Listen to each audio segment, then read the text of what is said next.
Pega a lembrancinha que você recebeu. Pega a lembrancinha. O que diz aí na lembrança? Família, não tireis o olhar de Cristo. Vamos repetir juntos? Família, não tireis o olhar de Cristo. Quero convidar você a pegar o seu celular e você vai tirar uma foto dessa lembrança em algum ângulo específico que você desejar, e você vai escolher alguma rede social para você postar depois do grupo, para você registrar esse momento. Esse momento nós estamos vivendo aqui. Família, não tireis o olhar de Cristo. Se você for postar no Instagram, não esqueça de marcar a rede social do grupo de oração Parresia, tá bom? Quando você tira a foto, escolhe o ângulo aí. Eu me apresento, meu nome é Jadson Cantuária, eu tenho 29 anos, eu sou professor da rede pública, ali no Colégio Militar. Sou servo desse grupo de oração desde 2019, vai fazer agora em fevereiro de 2023, 4 anos que eu estou aqui servindo esse grupo, às vezes no Ministério de Música, atualmente na comissão de missão desse grupo, e também dentro do movimento na qual esse grupo faz parte, Renovação Carismática Católica. Eu faço parte do Ministério Jovem, eu coordeno o Ministério Jovem no estado do Tocantins. Amém? Sou casado com a Nayane Cardoso Queiroz Cantuária, está lá atrás com o Lucas, meu filho de 1 ano.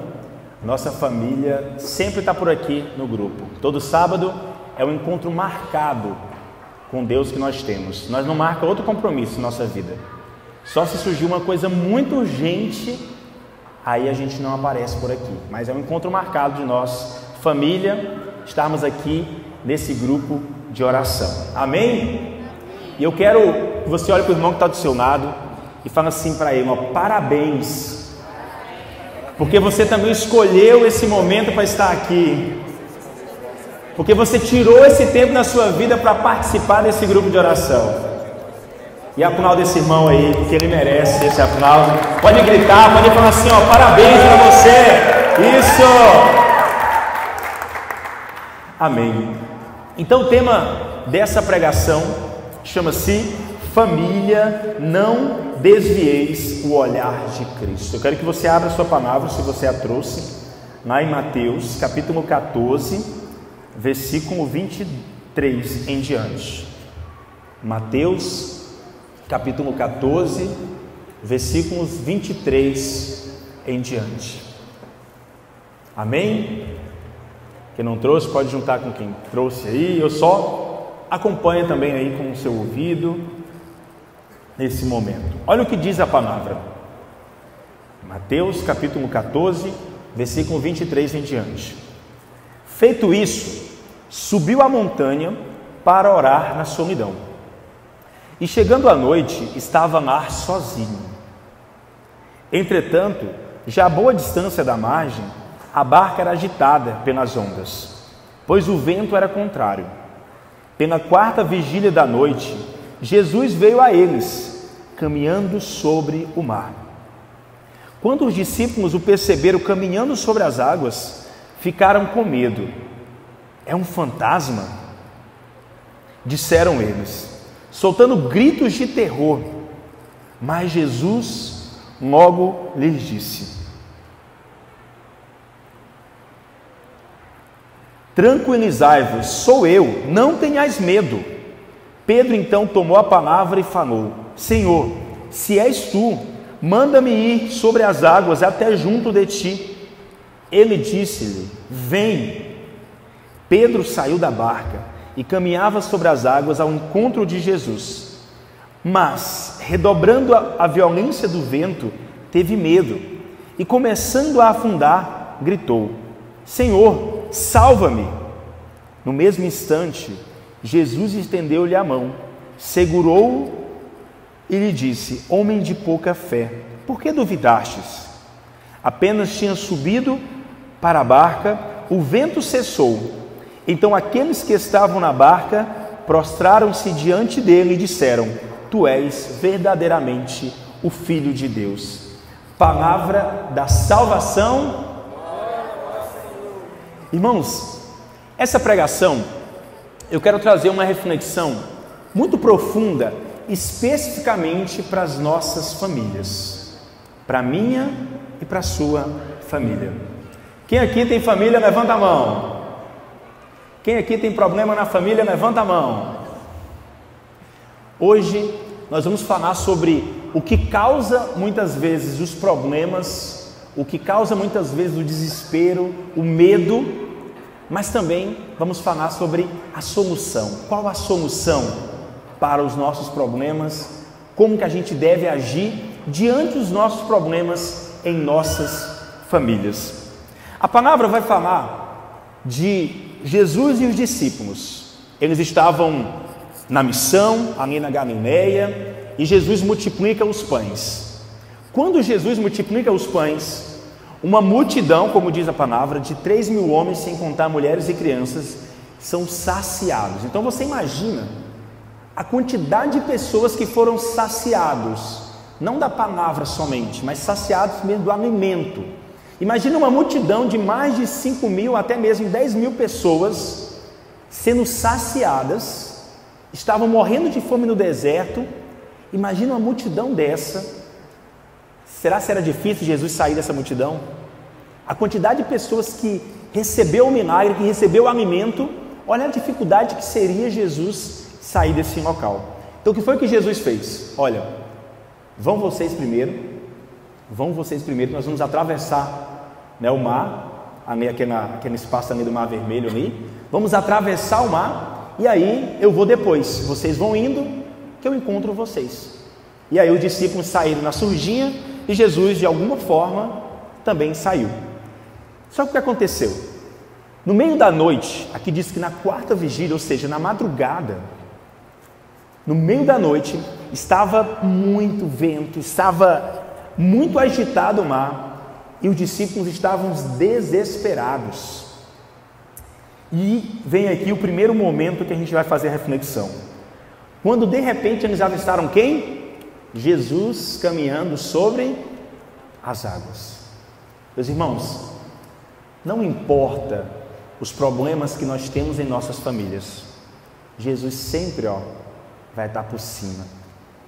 Gente, o mar estava agitado, e no mar agitado, não era um mar, quem assiste Naruto, quem já assiste Naruto vê que eles conseguem andar sobre as águas, mas ali geralmente é um lago, um lago que está bem tranquilo.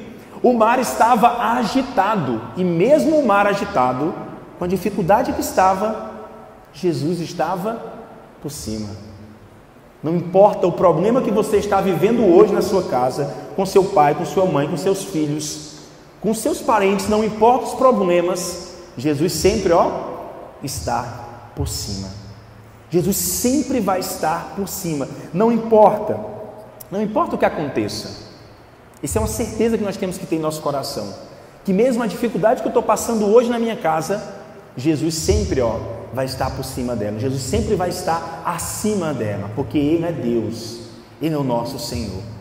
E depois que os discípulos avistam ali Jesus, que eles enxergam Jesus caminhando sobre as águas, Pedro olha para Jesus e diz assim: Senhor, é Tu mesmo? É o Senhor mesmo que está andando aí? Se for o Senhor mesmo, mande que eu vá até o Senhor aí. Mande que eu vá até o Senhor, caminhando também sobre as águas. Muitas vezes nós temos problemas na nossa casa, nós acreditamos que Jesus está por cima, mas nós não temos a certeza no nosso coração. E a gente fica: Senhor, será que Tu consegue mesmo resolver esse problema para mim? Será que o Senhor consegue mesmo resolver essa dificuldade na minha vida? E aí você meio que acredita, mas duvida, Senhor, é Tu mesmo? É Tu mesmo que está aí por cima dos meus problemas, por cima das minhas dificuldades? E se for mesmo, Senhor, mas sim, tem um sim. Se for mesmo, Senhor, mande que eu vá até aí, caminhando sobre as águas. E muitas vezes nós temos essa incredulidade.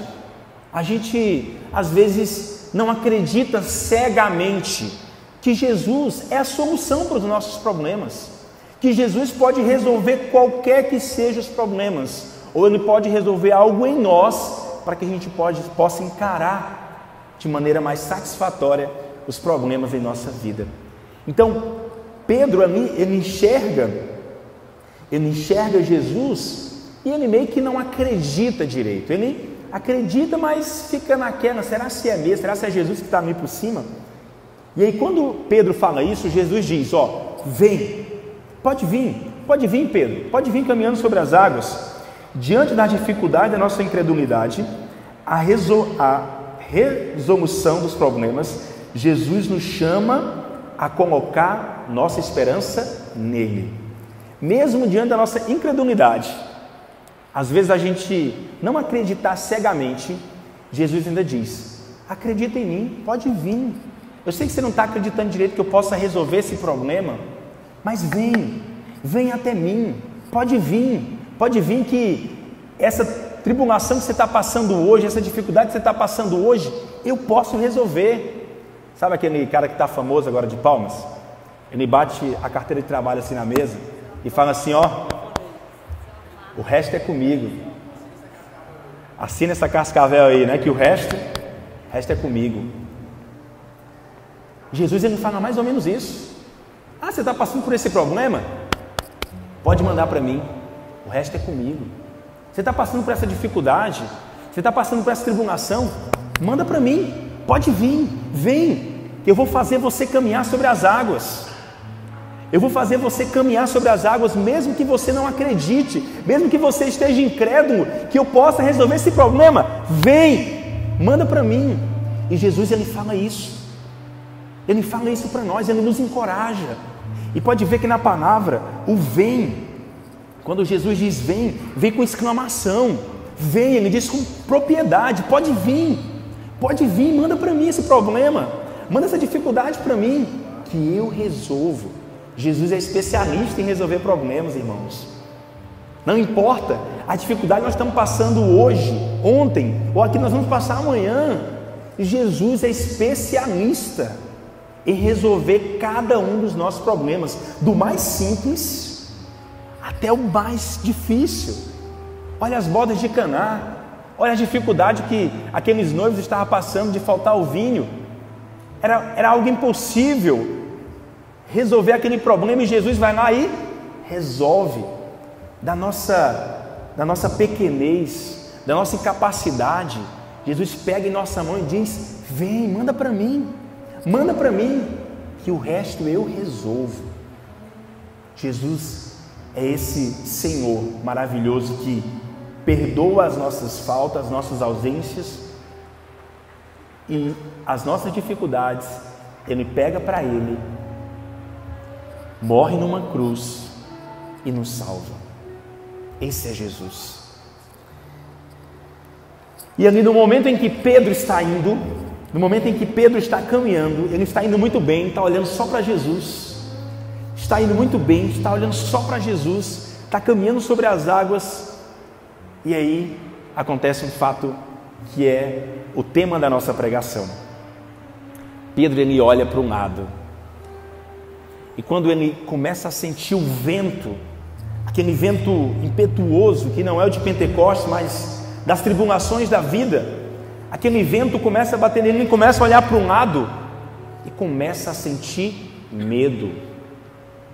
Irmão, se nós colocamos a nossa esperança em Jesus, se nós acreditamos que Ele pode resolver, se nós começamos a dar o passo, se no meio do caminho a gente não continuar focando em Jesus, a gente vai perecer, a gente vai ser mergulhado em nossos problemas, em nossas dificuldades, e a gente não vai conseguir resolver. É Jesus que no final diz, homem de pouca fé, é Ele que pega Pedro e levanta, porque é Jesus que resolve os nossos problemas. É Jesus, claro que é nós que fazemos, mas é Ele que é o poderoso, que nos dá ânimo, que nos dá força, que nos dá coragem para resolver qualquer que seja os problemas da nossa vida. E aqui é interessante que, para que a gente consiga resolver os nossos problemas, as nossas dificuldades, a solução é olhar para Jesus, não desviar o olhar para Jesus. Famílias, não tireis o olhar de Cristo.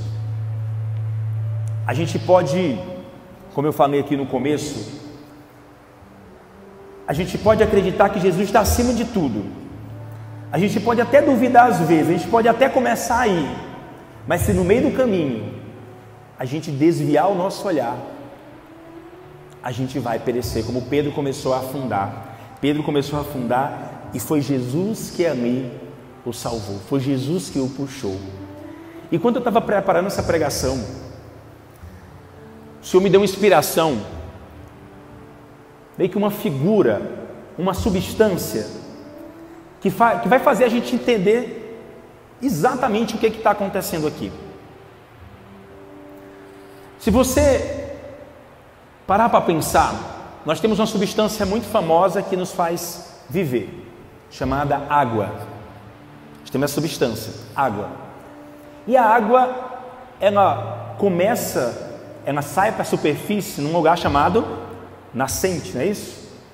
Se a gente parar para pensar, a finalidade da água, além de nos manter vivos, mas se parar para pensar sem olhar para esse ponto da manutenção nossa de vida, a finalidade da água é chegar no oceano.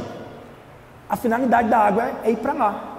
Se você for parar, a natureza da água é sair da nascente e ir para o oceano. Cada córregozinho pequeno vai se transformando numa grota, vai se transformando num igarapé, num rio, no mar e oceano. A água, ela começa bem pequena e ela continua o seu movimento até chegar no oceano. A finalidade da água é sair daquela nascente pequena, frágil, como nós nascemos, como nós somos pequenos, e caminhar até o oceano. E a água, quando ela está nesse fluxo natural dela de ir para o oceano, é uma água potável, é uma água saudável. Qual é o único momento que a água fica ruim, que a água perde a sua qualidade? É o momento em que ela desvia o caminho. Quando ela desvia o caminho e ela não retorna para o seu caminho original, o que acontece? Ela fica parada. E quando a água fica parada, pode acontecer diversas coisas com a água. Mosquito, lodo, qualquer composto orgânico deixa a água podre. Ou seja, se a água está parada, se ela desviou do seu caminho original, se ela desviou do seu fluxo original e ela ficou parada, tudo que é externo deixa ela podre. Tudo que é externo deixa ela podre. Então, ela, além de deixar ela podre, pode ser fezes, pode ser composto orgânico, alimento, pode ser tudo que entra ali, deixa ela podre. E além do mais, ela também serve de, vamos dizer assim, de ajuda para a criação de doenças, como dengue, como chikungunya, todas as doenças que são por mosquito, ela também ajuda. Olha a situação. A água, se ela desvia do seu caminho, desvia do seu foco, desvia do seu caminho natural, tudo que é externo pode deixar ela ruim. Pode deixar ela ruim. E aqui que vem a nossa grande reflexão dessa inspiração que o Senhor me deu. Se nós desviarmos do caminho, se nós desviarmos do foco que é Jesus, a gente vai virar uma água parada. Que tudo que vem desse mundo vai nos atingir. Que tudo, quais são as fezes desse mundo que está deixando a água da sua vida podre? Das dificuldades. Quais são os mosquitos que estão ali gerar outros problemas na vida de outras pessoas através dos problemas que você está carregando? E a reflexão fantástica que o Senhor me deu é que se você jogar as mesmas coisas que você joga na água parada, você jogar na água corrente, a água não fica ruim. Se você estiver no seu caminho, se você sua família estiver no fluxo natural de Cristo, não vai ter problema externo que vai te prejudicar. Você pode jogar fezes na água corrente, você pode jogar alimento na água corrente, você pode jogar tudo que você quiser na água corrente, a água não vai ficar podre, a água não vai ficar ruim, a água vai continuar no seu caminho normal, no seu fluxo normal. E essa é a grande reflexão. Se a gente parar para pensar também, em algum momento, se a água desviou do seu caminho e ela volta de novo para o seu fluxo natural, aquele caminho ali não fica ruim, a água continua tendo o seu mesmo fluxo. Então, se você desviou do seu caminho em algum momento, Deus pode te chamar, vem, volta para mim, que quando você volta de novo para o fluxo, aquela água volta de novo a ser uma água potável, uma água boa. E Deus quer fazer isso com a gente. Ele não quer que a gente seja uma água parada. Deus não quer que a gente seja uma água parada. Deus quer que nós sejamos uma água corrente, uma água que está a caminho de quem? De Jesus, dele. É isso que Jesus quer de nós. É isso que Jesus quer de nós. E existe três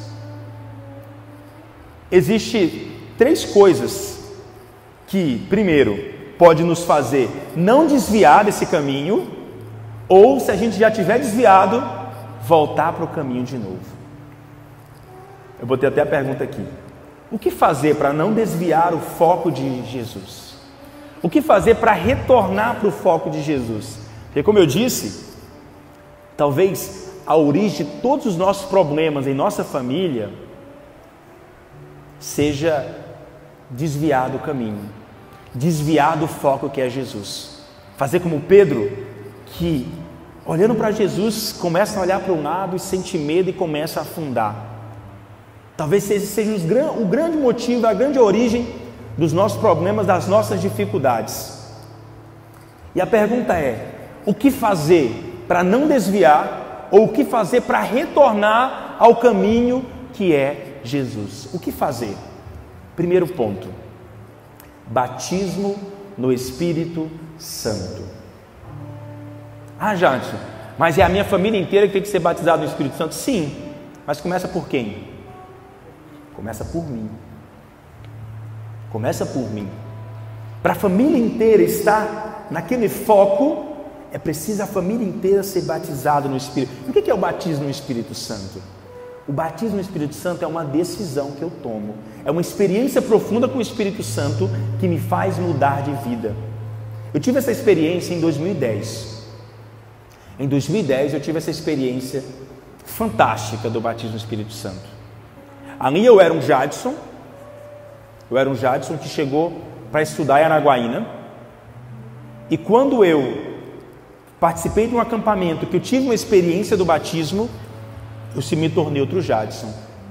Eu estava, antes do batismo, eu estava com uma água parada, com diversos problemas, sem saber como resolver, sem saber como fazer. E quando eu fui batizado no Espírito Santo, eu continuei com os mesmos problemas, só com força, com coragem, com esse movimento que me faz encarar as dificuldades, os problemas da minha vida. Então, uma das coisas que vai fazer a nossa família não desviar do foco de Jesus, não desviar da dificuldade, não desviar de Jesus, é o batismo no Espírito Santo. Talvez se você está aqui se perguntando, o que é batismo? Eu nunca vivi isso. No final da pregação, a gente vai pedir esse batismo para todos que estão aqui.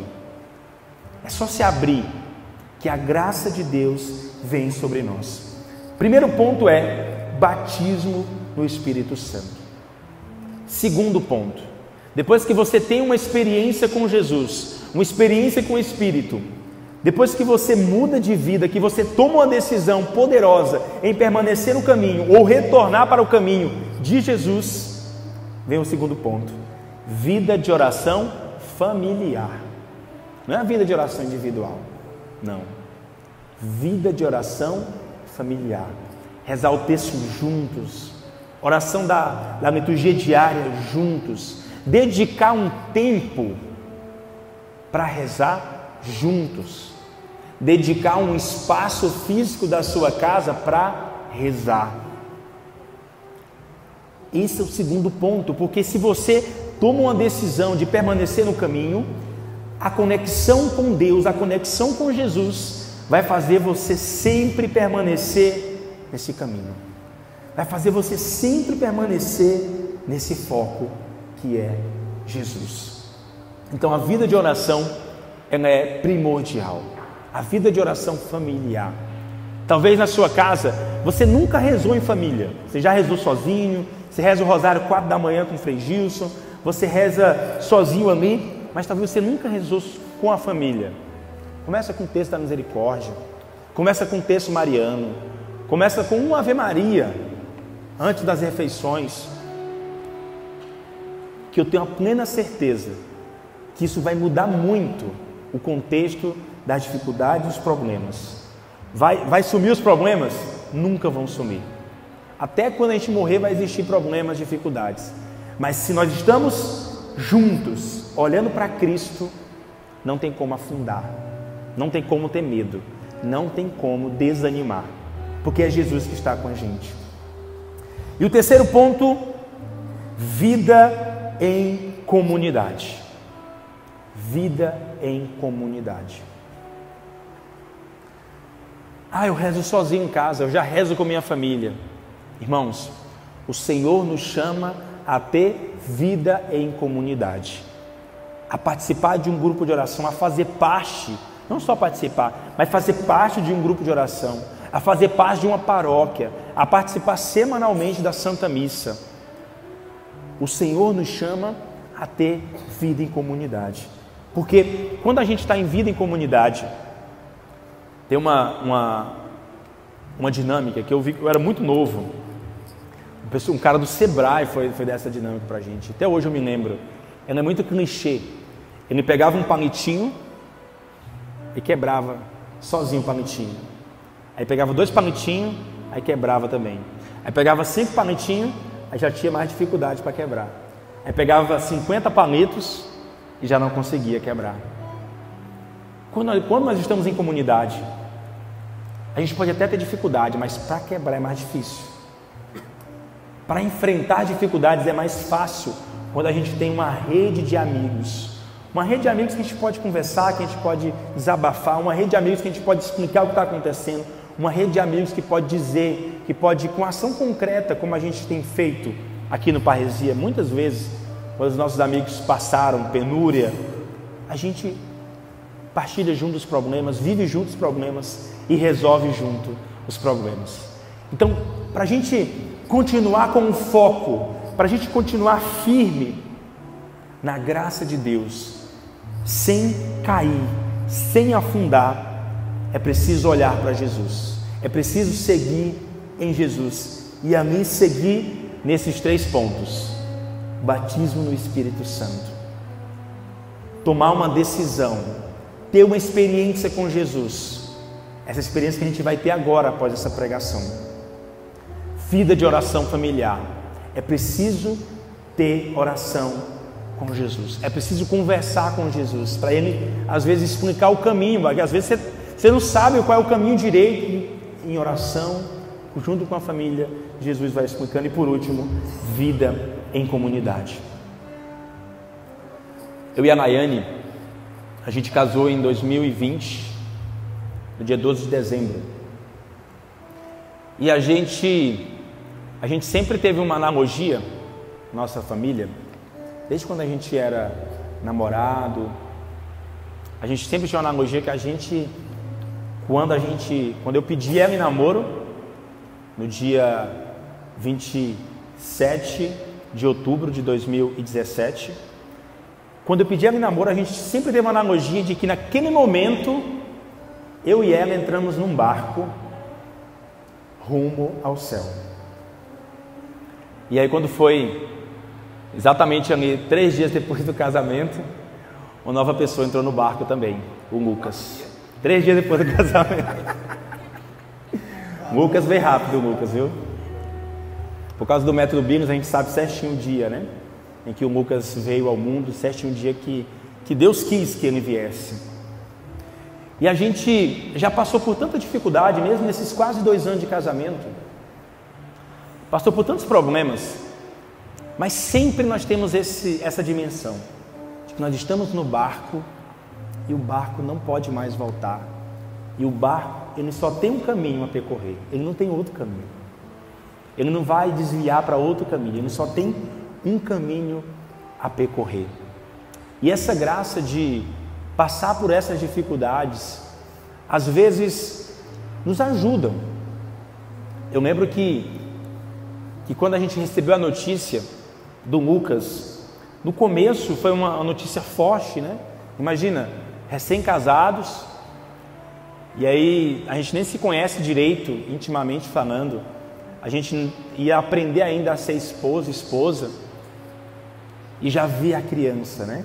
Aí automaticamente a gente já ia aprender a ser pai, ser mãe. Foi difícil esse momento, mas nós nunca passou pela nossa cabeça de que o barco poderia desviar para um lado ou poderia desviar para o outro, não. Nós sabíamos que naquele momento a água estava um pouco agitada, o barco estava balançando um pouco porque estava entrando um novo peso ali, mas que ele continuava no seu caminho. E até hoje nós temos essa analogia conosco. O nosso barco só tem um destino, é o céu. O nosso barco só tem um capitão, que é Jesus. Nós não temos outra forma de ir para qualquer outro local. Não, nós só temos esse caminho. E é esse caminho que nós vamos seguir. E é esse caminho que eu desejo que todos nós que estamos aqui possamos trilhar.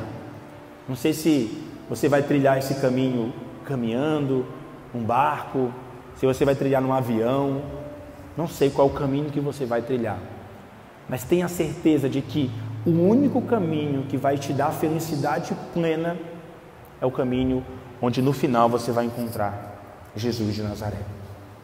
É esse caminho.